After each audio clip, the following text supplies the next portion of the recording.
in what we're doing now, we are getting to a feel of the world that is neither organic nor mechanical.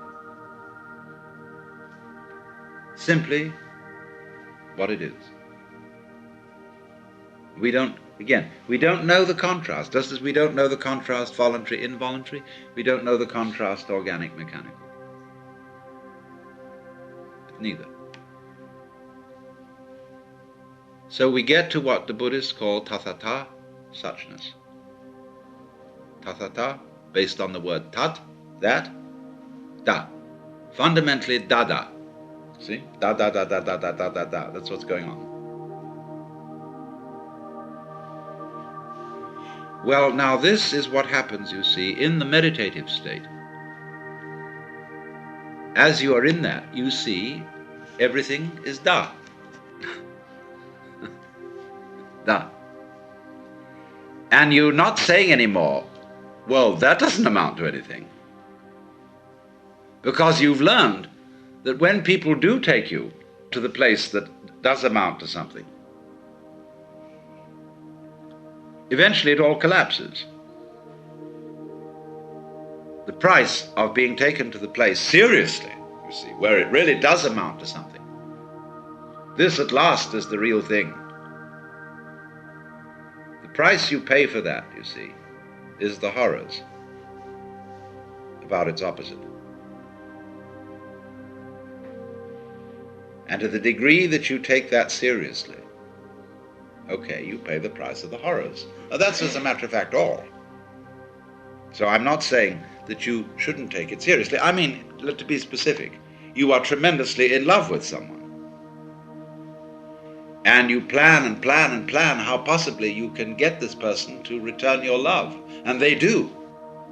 And this is the great event. This is fantastic.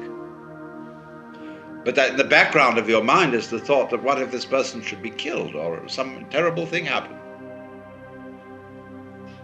That always lurks behind the triumph of getting it so, of this intense, gorgeous feeling. Now, if you know that this is in a way an illusion, you can allow yourself to take it quite seriously. But always having a Hintergedanke, a reservation, a thought way back, this is the game. And having that, as a matter of fact, you can take it seriously. You can allow yourself to get involved in life to the most ridiculous degree. Because you know it's all right. No, it's just these vibrations.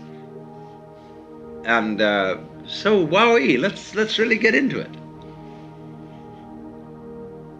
That is why a person who might be enlightened, a bodhisattva, does not always present a kind of detached and indifferent attitude, but is perfectly free to allow emotions, attachments. Why, R.H. Blythe, who was a great Zen man, wrote to me once and said, "How are you these days? As for me, I have abandoned Satori altogether, and I'm trying to become as deeply attached as I can to as many people and things as possible."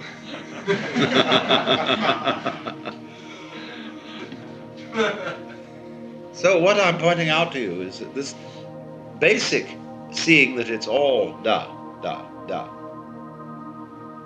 provides a possibility for you to become involved in it much more incautiously than you normally are. To express feeling, to love, to throw yourself at the mercy of the goings-on completely, you see? So that this very perception of the illusion makes it possible to live up the illusion. And so if someone, therefore, is always in his attitude to life detached and reserved, it indicates, you see, that there's still a primordial fear of getting involved. And I must say that, you see, I can't understand that very well. I don't understand when people expect that a so-called enlightened person should not need this, that, and the other. It might be beautiful surroundings, it might be the love of the opposite sex, it might be, I don't know what. Of course, you shouldn't need that. In other words, you should scrub everything down to basic. And the end of that is, let's scrub the planet. Let's get all this disease called life off it and have a nice clean rot. I believe in color. I believe in, if you're going to do anything in the way of the illusory dance, let's live it up. Let's really do it. And let's not take ourselves so damn seriously that we have to be scrubbed all the time of any kind of ornamentation or frivolity. Oh, hooray. But you see what all this is dependent on? All this is dependent upon being able to get back to the point where it's da. Now that's what comes in meditation. Now don't misunderstand me if I say practice in meditation.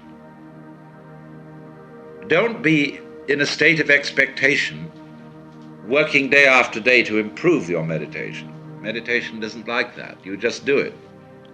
But it is true that as time goes on, and you are in that state of silence, you will see this quality of the world.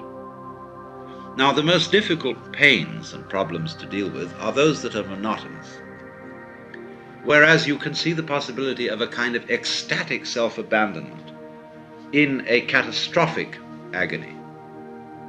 What really gets people down are those ones that drag on day after day after day after day, like having to lie with bed sores in a very uncomfortable situation, in traction or something of that kind, or just a perennial difficulty that drips like the water torture every day. Now this is the kind of situation in which meditation shows its value. That you are increasingly in a state of consciousness where the world is babbling. Every one of us has something, that we say we don't like to do. Washing dishes, doing accounts. But when you get into the meditation consciousness, you see that nothing is more important than anything else, or less important. There is no way of wasting time. Because what is time for except to be wasted?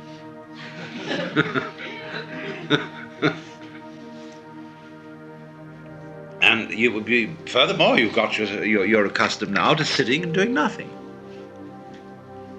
I mean, meditation itself is the perfect waste of time.